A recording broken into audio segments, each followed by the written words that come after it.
It's time once again for another thrilling episode of Markout Radio. For the next hour, sit back, pull the stick out of your ass, and enjoy.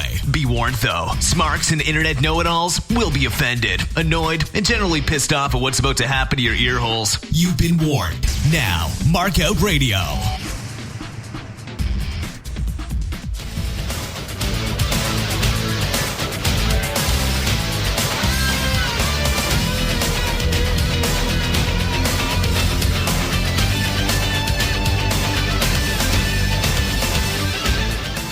That's right. Welcome back to Markout Radio. Goes Nitro. Episode number 41 of this special run of Markout Radio. I got an email this week asking me what I'm going to do after this. I have no fucking idea, but guess what? There's like 100 some odd episodes. I can think about it for a while. All right, so this one's for June 24, 1996 out of the Independence Arena in Charlotte, North Carolina, which is now, by the way, called the Bojangles Coliseum. God. Holds 8,600 people. Hosted this week by Tony Schiavone, Larry Zbyszko, and Bobby the Brain Heenan. This week, Nitro continues its winning ways with a 3.3 in the ratings war against Raw's 2.7. There were 6,000 people in attendance out of the 8,600 it could hold, and 4,238 actually paid to be there. Schiavone's on another bump, which reminds us that Bischoff is still recovering from the powerbomb through the stage. We want Larry chant lights up the crowd as we go back to watch Bischoff getting worked over for an extended clip. After this, we get a Gene locker room promo with Sting, Luger, Savage. Everyone's rocking face paint, and Savage cuts the first part of the promo.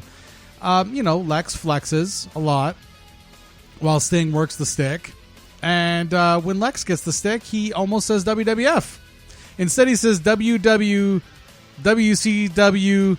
I'm not really sure what company that is, but I don't think it's the one he's working for.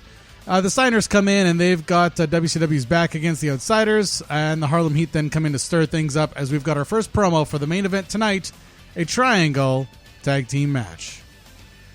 After this, we got our first match of the night, Public Enemy, Johnny Grunge and Flyboy Rocka Rock defeating the Blue Bloods, Lord Stephen Regal and Squire David Taylor with Earl, Robert Eaton, and Jeeves at ringside in 5 minutes and 49 seconds. You know what I gave that one? 0.0. It was a very important reason why. And we're going to get to it as we go through the match here, all right? So first things first.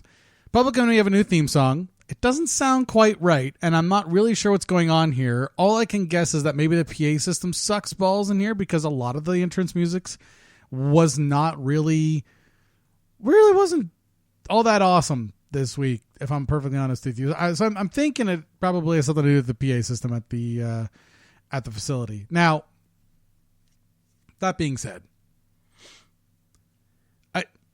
listen, there's a pre-match promo here delivered picture-in-picture from the Public Enemy. But it's not about the match that they're about to have. It's about the Nasty Boys. And there's no volume for the first part of it. Now this, later I discovered, was for the upcoming pay-per-view. But it was just jammed in there. Made no sense since the pay-per-view is still a couple weeks away. This isn't the go-home. So you kind of have to explain what the fuck you're doing if we know that this is building for a pay-per-view. Grunge is still rocking a cast on his right arm. Now it's got Nitro written on it. All right, cool. I noticed here in this match that Rocco Rock cannot even perform a simple hip toss. This is Wrestling 101. I'm able to do a hip toss, and I'm a fucking old bastard.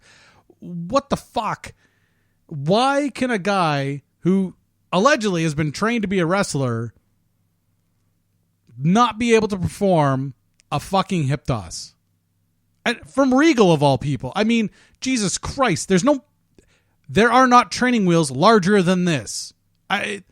This is still wrestling, even though these are hardcore monkeys. So you need to be able to do the simplest shit amongst all the table breaking and nonsense. It only gets worse, though, as he works with Taylor and struggles to sell a small package. I'm not quite sure what they're celebrating afterwards and why the fuck the fans are popping for it. If this exchange happened today, anywhere in the wrestling world, there would be merciless chance of you fucked up going on until they owned it. Now, where the fuck was Matthew and Botchamania at the time? Was he even born yet? Because that's prime territory for him right there. After this, Shivani lets us know the Outsiders have arrived and security is on alert. And then there's a 1-800-COLLECT recap of the awful ending of this fucking clusterfuck of a match. Holy shit. It was awful. It was absolutely awful. Just, ugh. All right. After that, we get a commercial break. Harlem Heat putting over the main event in a teaser promo, followed by Kip Abee. Abee? Defeating Kevin Sullivan with Jimmy Hart via disqualification in 2 minutes flat. Another one. 0.0. If I was grading it as a match, it gets nothing. If it's graded as a promo, 2.5 out of 5. But if it's graded as a match, awful. This is another Power Plant alumni in Kip Abee, actually pronounced, according to Shivani, Abee. Jesus. Who needs a better name? And his Nitro debut, actually his only televised match ever, including pay-per-views. He worked in WCW in 91 and 92, was released and worked in the Indies and Territories for a bit, then came back for a run in 95 and 96. Essentially, he's a jobber. That's not an insult, it's just what he did. Unfortunately, he's passed away by now. It's actually on April 4th, 2017, just days before his 50th birthday. On April 11, 2016, he was in a 3-car pileup and had to be hospitalized. In late January 2017, he had a GoFundMe going to help pay it off. He's got 6 kids. And just a few weeks later, he was gone. And I can't find any details on what the fuck happened. Clearly, if you look at him in the ring, he wasn't into steroids. But there are online theories that it was complications from the surgery he had to undergo while in the hospital. I mention this only because this is the reality of most wrestlers. If you make it to a big company, you're going to probably end up jobbing for a good portion of your fucking career. In most cases. So if you're going to get into the sport, believe me, you have the support of people like me, but just understand this is what you're getting yourself into. Anyways, the crowd was into this because it emptied out into the crowd. Nick Patrick and Doug Dillinger followed Sullivan, dragging poor, I'm just going to call him Kip, around the arena, tossing him into a couple of walls. Eventually this led to a DQ. I'm not quite sure why it took so long for it to lead it into a DQ, or why the cameras had to follow it around, or what the fuck was going on, but it feels like a full-on fucking Sullivan work. After this, we get a post-match promo in the ring with Gene, Hart, and Sullivan. Sullivan goes on to say this is Horseman territory. They came in, they laid down a beating, and they have survived. Well, yeah, they laid down a beating on somebody who's not a horseman. What the fuck does that even mean? After this, we get a commercial break with Malenko's sweeper text promo, followed by a Glacier Warrior promo. Oh, God. Fuck. Warrior. Jesus. Glacier. All right, after that commercial break, we get Dean Malenko defeating Bobby Walker in 4 minutes, 39 seconds. I gave 2.5 out of 5. Jesus, the ring babes are back wearing Hooters shorts and black Nitro crop tops. Oh, it's truly a sight to behold. Now, I noticed in this match, Bobby Walker looks like a young Black Sting. He's got the size, the speed. He performed an excellent match despite being used largely as a jobber in the company. I'm not quite sure he's a cruiserweight, but I'm also not quite sure why he wasn't used more predominantly. I mean, I know he's got the weird baby teeth thing going on, but fuck, don't let him smile. Big deal. Sting rarely smiles. He screams a lot. I don't know. His physique and his ability in the ring just reminded me a lot of a young Sting. And it's a shame that he didn't go anywhere, really. It sucks, but that is what it is. During this match, Disco Inferno comes out to celebrate his gold CD.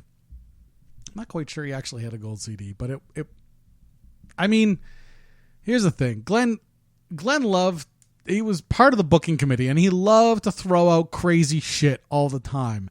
And I imagine after a while, just like any parent, you would just be like, oh my God, just fucking do what you want. Just do what you want. And when it fucks up, guess what? After this, we get a Gene in-ring promo with Malenko and Inferno. Now, Glenn is going to put himself over without getting so much as a tongue lashing from Mr. Personality here, Dean Malenko. I guess the whole point of this was that they have a match at the Bash. Didn't really get that until the last line from Mr. Fucking Excitement over here. After that, you get a commercial break with an Anderson voiced promo of the Anderson Benoit versus Rock and Roll Express match, Bash at the Beach promo, and a Saturday Night promo. Coming back from break, we get an Guerrero defeating the Barbarian match in 5 minutes, 37 seconds. Another 2.5 out of 5. Solid match. Back from his knee injury and a short tour of Japan as part of the WCW New Japan Pro Wrestling Exchange Agreement, Guerrero is back on Nitro. Basically, it's your David Goliath match. Decently performed. Post-match, Gene and Guerrero have a promo in the ring, throwback to getting him when Guerrero got nailed in the balls during his loss to Conan, and he wants another shot at the U.S. title. They throw to the music for break before Gene asks Guerrero about the Outsiders invasion, then cuts off his answer as they throw to break. Back from commercial, going to commercial break, you get Anderson Benoit versus Rock and Roll Scrawl teaser. And back from break, you get Anderson and Benoit with Steve Mongo McMichael defeating the Rock and Roll Express, Ricky Morton, and Robert Gibson in 9 minutes flat. That one I gave 3 out of 5. Decent match. The camera finds a couple of moves at ringside throwing up the 4 fingers. Yeah, you may want to pause because it was quite good. Then again, I am partial to the fucking gingers. No music for the Rock and Roll as they count down. Dynamite timer is back, counting down so they can take their sweet ass time getting to the ring before the hour 2 promo cuts off, and then we get a commercial break. Jesus. Back from the break, there was some technical difficulties, and we're back from break mid-sentence from Bobby the Brain Heenan. Now, when people bitch and moan about CM Punk chants or heels going over with crowds from their hometown, I always point out what happens with the Horsemen and Flair in Charlotte. And it's happened for fucking ever. It's happened since the goddamn 60s. So it's not some new phenomenon where fans don't have respect anymore. It's just something that happens. Fucking get over it.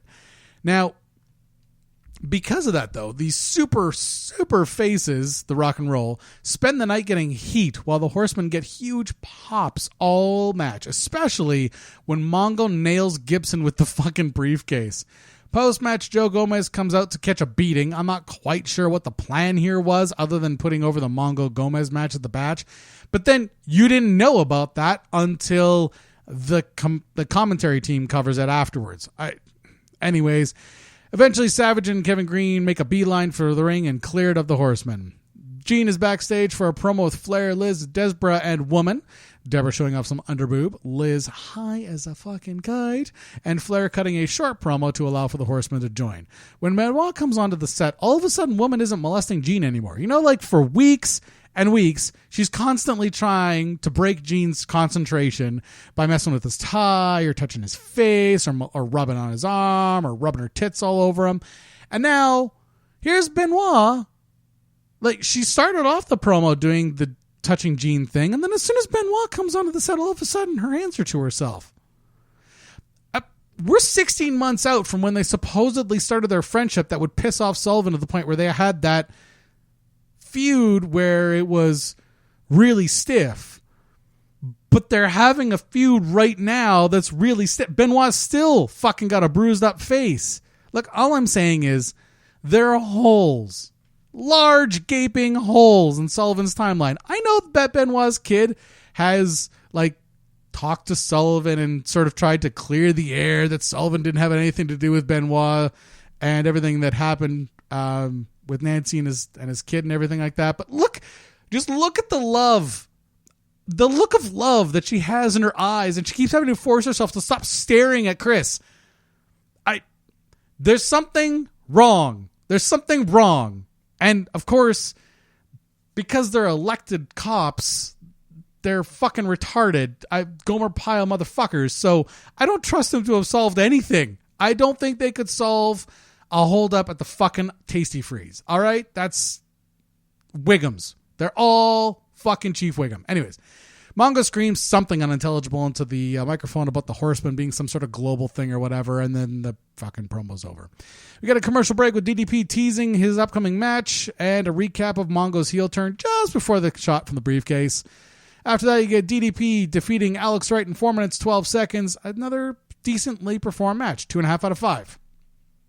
Remember what I said last week about Macho putting over the pink and purple? Add DDP to that list. Well, I mean, other than the elbow pads. Still, DDP's coming along nicely, taking more time to work the crowd, and Alex Wright is still relying on his flippy-dippy bullshit and being a twink. Wright remembers to work the crowd eventually during this comeback, but it's too late. The heel's stolen all of the heat, and the crowd couldn't give two fucks about the face anymore. Post-match, you get a promo with Gene and DDP at the Bash. DDP is facing Duggan in a taped fist match. And DDP claims it's a conspiracy, but ultimately he puts over the match like a pro. Got a commercial break afterwards of the Savage promo about the Outsiders, Glacier Warrior promo. Fuck, I wish this hadn't worked on me. Jesus. God damn it. Your arms are just too short to box with God. Anyways, there's after the commercial break, there's a Gene rant promo with Kevin Green, recapping Mongo's heel turn at the American Bash before letting Green have the stick and earn an FCC fine for WCW by promoting a Mongo hunt where he's going to kick his ass. Oh, got a fine. And Gene, of course, looks like a scandalized schoolgirl as a result. But this will happen after the NFL season wraps up. After this, you get Randy Savage with Kevin Green to his side, defeating VK Wallstreet in 4 minutes, 37 seconds. That was not an awesome match. 1.5 out of 5. We want Larry chants start up again for Zbyszko. Fans really wanted Larry doing more of the commentary. Despite liking Heenan, I kind of agree with them. I like Lethal Larry. Weird pins by Savage here where he puts one hand over Rotunda's mouth and the other over his fucking nose. And he does it like 3 fucking times for the hard cam. It's really odd. I'm not quite sure what the fuck is going on here. Anyways, my takeaway from this match was actually that Rotunda spent an unusual amount of time adjusting his fucking singlet. So maybe it's just time to go back to the pants and the fucking white shirt so he can stop playing with his fucking jock through the whole match. You get a commercial break after this with Sting and Luger teaser promo, apparently only thinking about the Steiners in their upcoming match. And that's followed by a WCW Magazine promo. Coming back from break, we have the main event. World Tag Team Title Triangle Match. Basically, this means there's 3 teams, but only 2 active wrestlers in the ring at any given time. There you go. Problem solved. A lot of the times when I look up this shit, I get like this deep into the weeds. Oh, harkens back to the fuck you. 2 wrestlers in the ring, 3 teams. You don't even have to be tagged in to lose your titles. There, problem fucking solved. 10 minutes flat. I gave this one 3.5 out of 5. During the entrance, Rick Steiner's favoring his left leg. I'm not really quite sure what happened here, although he does have a long history of his knees getting fucked up. Apparently, there was some sort of coin toss to decide that Booker and Rick would start things off. I'm not quite sure when that happened, since Tony Schiavone kept saying it like it was about to happen. I must have missed it. But I mean, Nick Patrick is one sneaky motherfucker. We coming for you, nigga! Booker missed the spin wheel kick perfectly. Oh, that was an ill-timed fucking sound dump. Thank you. Booker missed the spin wheel kick perfectly, putting himself over the top rope where Sting shook the rope for a pop from the crowd. Got a commercial break during the match, followed by chants from the fans cheering that we want Flair. Well, of course they want Flair. It's fucking Charlotte, and they haven't had him all night except with the promo. The Outsiders here come down to the ring with bats, and security makes a beeline for the ring to fend them off, sliding into the ring rather expertly for a bunch of fucking security guards, by the way. Meanwhile, Stevie Ray gets out of the torture rack and then inside cradles Luger right into the ropes where Booker holds down Luger's boots. Johnny on the spot, Nick Patrick, was able to catch the pin, but completely missed the cheating win, even though it was happening 2.5 inches away from his fucking hair. 2 of the cops had their guns unclipped, but still holstered. Now, arguably, this is for effect, and apparently it's totally fine in North Carolina, even today. But it was just a little bit jarring that the 2 who did it were the smallest little fucking cops I've ever seen in my life. So maybe, just maybe, every little Napoleon complex motherfucker shouldn't be given a gun. I just throwing that out there. Meanwhile, 2 black guys stole the titles right behind them.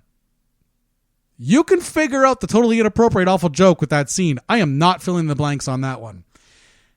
Now, I'm going to cover the dark match before we do a wrap up of the show here, because you can't come to Charlotte and not have a Flair match. So Flair in a dark match versus Savage defeats him. Liz and Woman at ringside with him. Now, because of course this is Flair country, the show ended, and so they need to have a Flair match as a dark match for the main event for the arena audience only. So this is technically the co-main event if you were there live to watch it. Now, this Flair choosing Savage, obviously to continue with that feud, because Liz and Woman are there, but also because Flair trusts Savage to help him put on a great match. Reports on this match all agree. It was a pay-per-view worthy match, and the crowd is crazy into it. I've got no footage to show you. I haven't seen any of it. I'm taking eyewitness accounts as pseudo evidence of that. It could be the fact that it happened in Charlotte, that anything that happens in Charlotte concerning a Flair goes over. Who knows? Ultimately, the match went over. Even if it was a garbage match, Flair was out there performing for his quote-unquote local audience. All right, wrapping up Nitro. Overall, pretty shit. I mean, compared to the last two, pretty fucking shit Nitro. 3 out of 5. And only because the end scene was done so well and got a hell of a reaction from the crowd do I even give it a 3 out of 5. Because otherwise, this was shaping up to be a fucking 2 at best. So that's going to be it for this week. Now, I had to promote this a little bit because I forgot to last week. Bash at the Beach 96, the birth of the NWO. We're going to do a live. We're going to queue it up on the network. We're going to watch it live. My kid has never watched any 90s wrestling, really, and never watched specifically any WCW 90s wrestling. So I'm kind of curious to see what happens.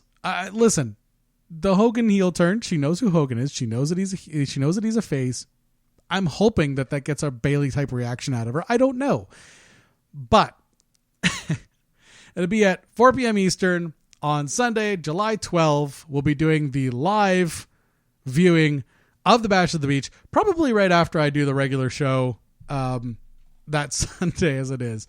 So you'll have your go home. That'll be your podcast, followed closely by a live viewing, which may be a podcast in parts because the file sizes get so huge that it makes it very difficult to download them. So keep your eyes open for that. Feel free to show up and chat at what is it? What is the link for that? Can I give people the link for that? That'd be great if I could give people the link for that. Yeah, thank you. Spreaker.com/show/mark-out-radio. There you go. That'll be where the live show is going on. That's what the chat is. Maybe we'll do something with Twitter too. We'll do a hashtag with Twitter. Email me at mlrmarkout@gmail.com with some suggestions for hashtags. I know sweet fuck all about Twitter, so I'd appreciate it. All right, that's it for me this week, you fucking animals. I'm out of here. Well, that was an abortion of a show.